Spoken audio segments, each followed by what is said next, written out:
E o presidente Jair Bolsonaro cumpriu a agenda oficial na Federação Brasileira de Bancos nesta segunda-feira. Em seu discurso, o chefe do executivo pediu a união de todos, levando os banqueiros à reflexão sobre como colegas argentinos estão se sentindo no momento de crise. Como é que estão os banqueiros se sentindo na Argentina no momento? E os que restam da nossa Venezuela? E se é que tem um, né, talvez seja um só lá em Cuba. A gente tem que viver em harmonia, todo mundo. Nós somos adultos, sabemos o que está acontecendo. Às vezes a gente reclama de alguém que está pensando diferente da gente. Aquela pessoa não teve instrução suficiente para tomar uma decisão. Agora, nós aqui, gente como nós aqui presente, temos a obrigação de saber a realidade. Ao falar sobre a carta de ex-alunos da USP em suposta defesa da democracia, disse que fazer manifestos qualquer um faz. Todo foro de São Paulo tem que ser convidado para assinar a carta pela democracia agora. O que é ser democrata? Tem que assinar cartinha, não. Tá? Todo mundo, se eu mandar assinar lá que sou honesto, candidato a. Tem alguns milhares de candidatos, assina aí que eu sou honesto. Todo mundo vai assinar que é honesto. Eu falar, todo mundo fala. Fazer cartinha faz. E voltou a dizer que não vai assinar nenhum manifesto por considerar ter um viés político, pedindo que seja julgado pela situação do país e por suas ações. Vocês têm que olhar na minha cara, ver as minhas ações e me julgar por aí. Assinar cartinha, não vou assinar cartinha. Até para carta, mais do que política. Né? Uma carta é um objetivo sério, de voltar o país nas mãos daqueles que fizeram mal feito conosco. Mas com você, Diogo Schelp, o que achou dessas falas do presidente hoje na Febraban, Schelp? Pois é, interessante, né? Essa carta pela democracia, como é chamada, ela não faz menção a nenhum candidato diretamente. Não menciona o nome do presidente Jair Bolsonaro, não menciona o nome de nenhum outro candidato, faz até declarações ali que deveriam ser óbvias em qualquer regime democrático, por exemplo, respeito às regras eleitorais, o respeito às instituições e assim por diante. O que incomodou certamente o presidente Jair Bolsonaro nessa carta foi a maneira como ela refletiu a própria imagem, serviu quase como um espelho, porque ela faz ali menção, repudia ataques às urnas, ataques ao sistema de votação, ao sistema eleitoral, e o presidente aparentemente se enxergou nessas críticas, se enxergou nesse repúdio. E aí seria interessante até se ele assinasse a carta nivelar o jogo, porque não há mais o que dizer a respeito disso, não há como acusá-lo de dizer que não vai respeitar o resultado das urnas, por exemplo. Então é muito curioso como ele reage de maneira tão enfática, dizendo que não dá importância nenhuma para isso, minimizando o impacto dessa carta, o significado dela, mas ao mesmo tempo, pelo que a gente vê nas falas dele, se exaltando e gesticulando muito em relação a ela, ao mencioná-la, dizendo que não vai assinar nada do tipo. Eu acho que seria interessante, ainda que acredite que isso não vai acontecer, se ele assinasse a carta para nivelar o jogo mesmo. A partir de agora é o seguinte: aceitamos as regras do jogo, aceitamos a maneira como vai ser o jogo eleitoral, como foi em todas as últimas eleições, inclusive aquelas nas quais ele foi eleito para deputado federal e também para presidente, e bola para frente. É até uma estratégia de campanha muito ruim essa de ficar batendo, martelando aí nessa questão das urnas, porque isso realmente não traz votos, a não ser daqueles que já decidiram que vão votar nele. Antes de seguirmos o giro, mais alguns trechos do discurso do presidente. Bolsonaro também comentou sobre os gastos dos bancos com a defesa cibernética e ironizou, dizendo existir algo em Brasília inviolável. Eu não entendo como vocês gastam fortuna com defesa cibernética, não entendo. Temos lá em Brasília, tem um órgão lá que tem algo intransponível, impenetrável, inexpugnável. Vamos para lá, pô. Pegar a tecnologia deles. É isso que está causando aqui, esse burburinho da democracia. O Bolsonaro não é democrata. O outro lado é democrata. Tanto é que, segundo a imprensa, acabou de assinar a carta para a democracia. Sobre Lula, o presidente afirmou que em caso de derrota, o petista continuará a fazer o que sempre fez, além de tecer críticas à esquerda. O canalha que esteve há pouco tempo preso vai voltar para não continuar fazendo o que ele sempre fez. Está mais do que claro para onde vai o nosso Brasil, por que a esquerda não quer largar o osso nunca do poder público? Que só vive disso. Não sabem trabalhar. Ou estão apegados ao serviço público, ou estão lá no sindicato, ou estão vagabundos mesmo. Vamos ouvi-lo, Guilherme Fiuza. Temos 2 minutos, Fiuza. Eu nunca vi tanto conspirador de boa aparência, tanto conspirador de bons modos. É uma elite cínica que desistiu desse negócio chamado democracia, e é muito fácil de ver isso. Todas as reformas macroeconômicas que esse governo fez, até dando continuidade ao governo anterior, que vários desses até que estão nesse manifesto ridículo, mal escrito, pueril, uma vergonha.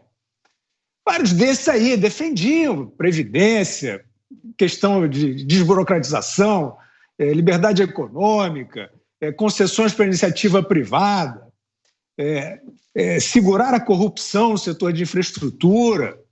Não era esse Brasil que os bonzinhos, né, os educados, os sofisticados defendiam? Pois é, eles desistiram, porque essa agenda, à medida em que ela foi sendo feita com alguns avanços, outros não, esse pessoal passou a fazer essa carinha de nojo aí que eles estão fazendo até hoje. Não adianta o presidente fazer apelos de que o outro governo foi pior. Eles não querem mais um governo que represente a maioria.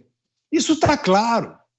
Manifestações de rua por liberdade, contra abusos do STF, contra a liberdade de expressão, caçando vozes, trancando pessoas, dando poder de tiranete a prefeitinho para escalpelar a população.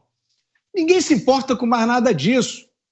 Ou seja, não querem mais a democracia. Esse papo de que o presidente desconfia, deslegitima o processo eleitoral, isso é uma mentira. Isso é uma mentira. O presidente e vários outros técnicos que não têm nada a ver com a política mostram o sistema é precário hoje em dia.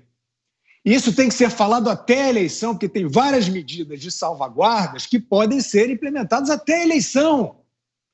Então, a tentativa de interditar esse debate é a coisa mais vergonhosa que eu já vi no debate público brasileiro. Esses personagens mentindo aí, dizendo que não estão... parece até em show de MPB, agora a urna eletrônica. Que isso? Isso virou um fetiche? O sistema é imperfeito, o sistema é defasado. E quem é que vai acreditar na idoneidade desses árbitros da eleição que fazem política o tempo inteiro? E não é contra o Bolsonaro, não, é contra as pessoas. Eles acharam mesmo que vão instituir a democracia particular, o governo dos lobbies. Eles estão achando que isso vai acontecer. E querem, né? Todo mundo tem todo o direito de desconfiar das urnas, das eleições, com árbitros desse tipo, que fazem política panfletária contra, eu não vou nem dizer a favor de um candidato, vou dizer contra um candidato que está na situação e que é o único que é acompanhado pelo povo. Não estou fazendo nenhum juízo, é bom ou ruim, mas é o político que sai às ruas depois de um mandato inteiro e tem aprovação das pessoas, as multidões. Estranho isso, né? É isso que esses burgueses vergonhosos não querem mais que aconteça no país. Augusto.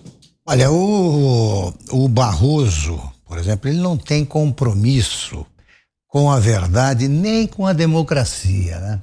Ele diz agora que as manifestações, prosseguindo o que disse o raciocínio do Guilherme, as manifestações de 7 de setembro são de viés golpista e a imprensa endossa. Por quê?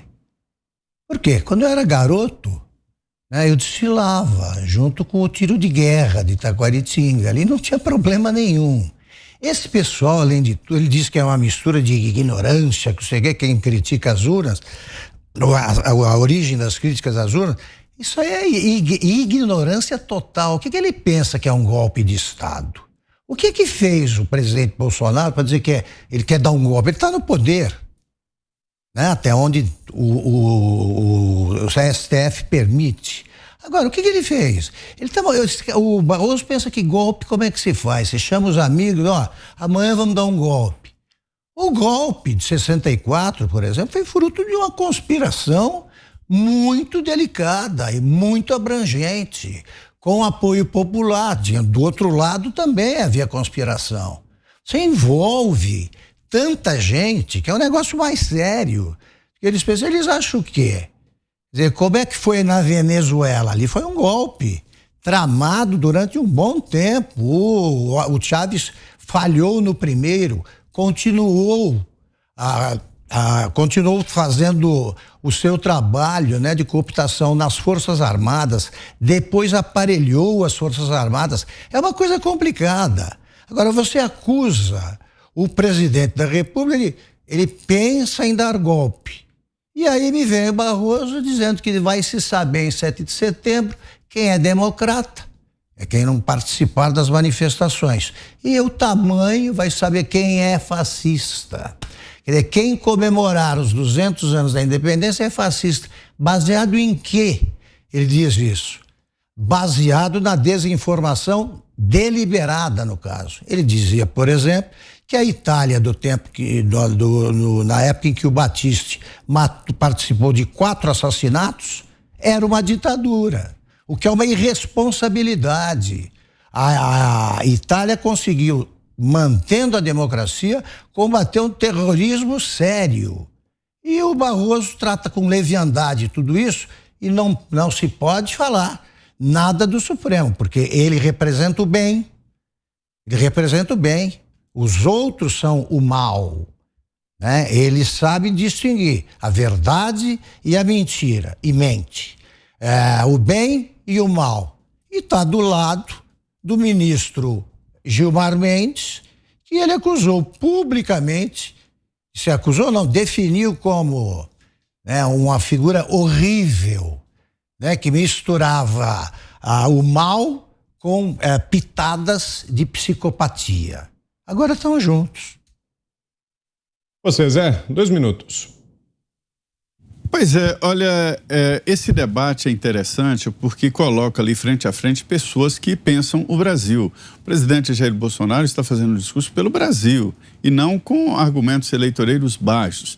É uma obviedade, eu já disse aqui, Diogo, que essa carta é como se diz lá em Minas Gerais, canja de galinha. Se não cura, se não refaz um doente, mal também não faz. E se eu fosse o presidente, eu assinaria a carta para acabar logo com esse detalhe. Mas a situação não é tão simples assim. Seria inocência assinar uma carta que tem entrelinhas perigosas, porque ao reafirmar o óbvio, né, está dizendo que o óbvio não está sendo realizado. E não é à toa que esse pessoal que assinou a carta diz que o presidente Jair Bolsonaro é homofóbico, é misógino, que é genocida e assim por diante. Essa é a tentativa, esta é a pecha. Me disseram aqui representantes do setor de bancos e de indústria, né, de que todos estão alinhados numa defesa de pontos, e não de candidatos, mas de pontos. E são também pontos óbvios na área empresarial. Em primeiro lugar, livre mercado. Aliás, antes do livre mercado, garantia e segurança jurídica. Segurança jurídica. Segundo, livre mercado. E terceiro, democracia.